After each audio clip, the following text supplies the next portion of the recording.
सत्य है और उसका संग करना। अगर सत्य मौजूद है तो संग हो सकता है।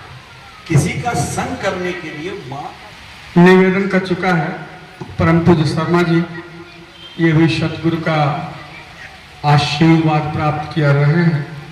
सतगुरु माता जी आज दुनिया को क्या देना चाह रही हैं और शासन जी इसका जिक्र ये अवश्य करेंगे बिल्कुल बाबा।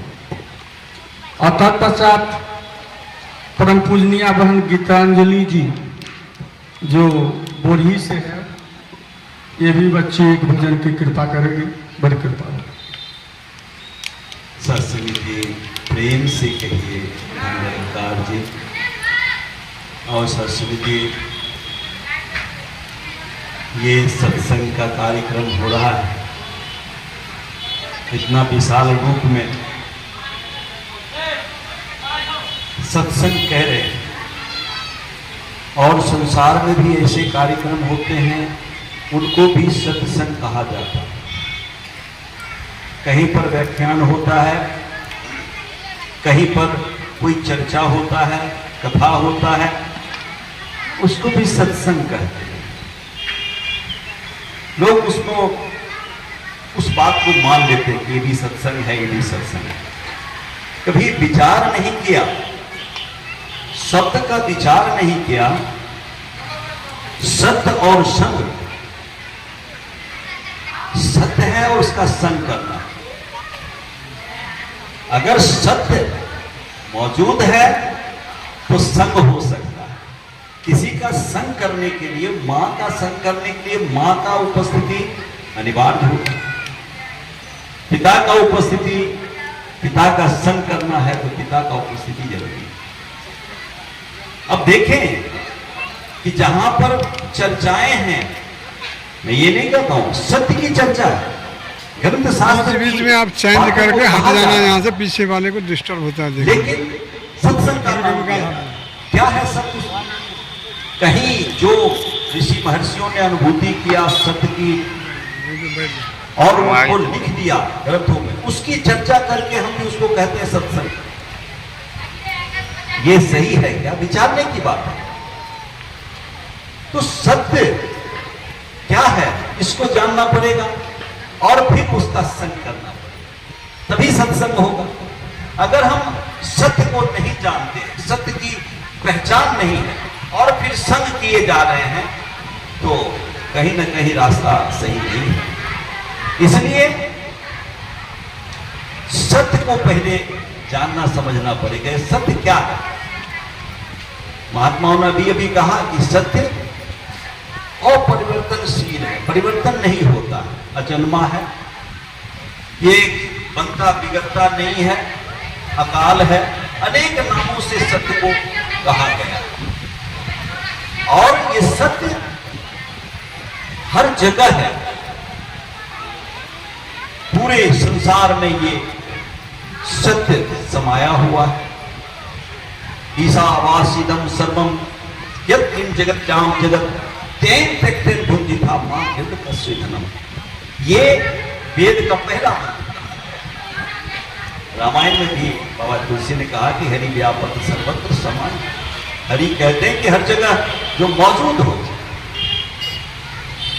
आइए हम विचारें, बुद्धिजीवी जितने भी ये आवाज को सुन रहे हैं, विचारें कि आज तक मैं सत्य से मिला, सत्य को जाना, सत्य को पहचाना, जो हर जगह मौजूद है, विशाल है, अनंत है, असीम है, अखंड है। ऐसे सत्य को जाना क्या? बहुत भक्ति किया, बहुत सारे जानकारी की, ग्रंथ शास्त्र का अध्ययन किया, जाप किया, ध्यान किया, आसन किया, नौली किया, सारे चीज साधन अपनाए, लेकिन सत्य को जाना गया क्या? सत्य की पहचान हुई क्या? सत्य का संग हुआ क्या? ये प्रश्न है। और यहां पर शास्त्र जी कहते हैं एक संसार है, नौ वस्तु से संसार बना हुआ, 5 महाभूत से संसार बना हुआ है। पंचतत्व चिर जल पावक गगन समीरा, ये संसार बना है और इसी से ये शरीर भी बना हुआ है। अब ये पांचों तत्व परिवर्तनशील है जिससे संसार बना हुआ। ऊपर सूरज चांद तारे हैं, 9 वस्तु। हमारे सदगुरु ने कहा कि 9 वस्तु से संसार रचा गया। ऊपर सूरज चांद तारे हैं, नीचे धरती जल अग्नि है। विद्वान समझ लें इस बात को, विद्वान समझे कि ऊपर सूरज चांद तारे हैं, 3 वस्तु है। नीचे धरती जल अग्नि 3 वस्तु है। बीच में जीव वायु आकाश 3 वस्तु है। ये 9 वस्तु से संसार रचा गया। और आज देखें तो इसमें 10वां वस्तु क्या है? ये 9 के सिवा प्रकृति और दूसरा है ही नहीं। दास एक पंडित जी से बात करते करते ये बात चर्चा हो गया। मैंने कहा कि ये 9 वस्तु है जो परिवर्तनशील है, सीमा में है, बनता बिगड़ता है। सूरज चांद तारे, इनकी भी आयु है, इनका भी सीमा है। और परमात्मा असीम है और परमात्मा का कोई आयु नहीं है, अकाल है। तो ये सूरज चांद तारे ये मिलते नहीं हैं परमात्मा से। परमात्मा की जो एक बताया गया कि परमात्मा ऐसा है, तो उससे मिलता नहीं है। इसका मतलब ये परमात्मा नहीं है। धरती जल अग्नि परमात्मा नहीं है। ये कहा गया कि धरती का भी सीमा है, तारे भी अनेक हैं, जीव वायु आकाश ये भी सब परिवर्तनशील हैं और गुण में हैं। अब ये सब संसार में बना हुआ है, दिख रहा है, समझ में आ रहा है।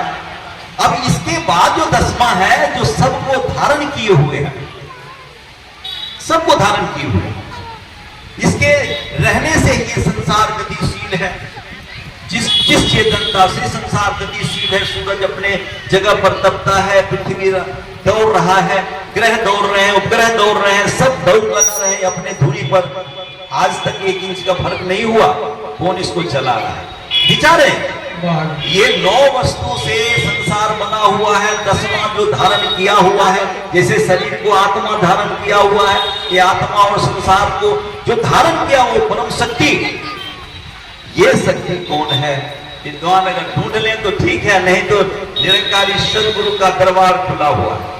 आए यहाँ एक सत्य के बदले में ये चेतन सत्ता आपके साथ होगा और आप इस चेतन सत्ता के साथ होकर आनंद विभोर हो जाएंगे। प्रेम से कहिए।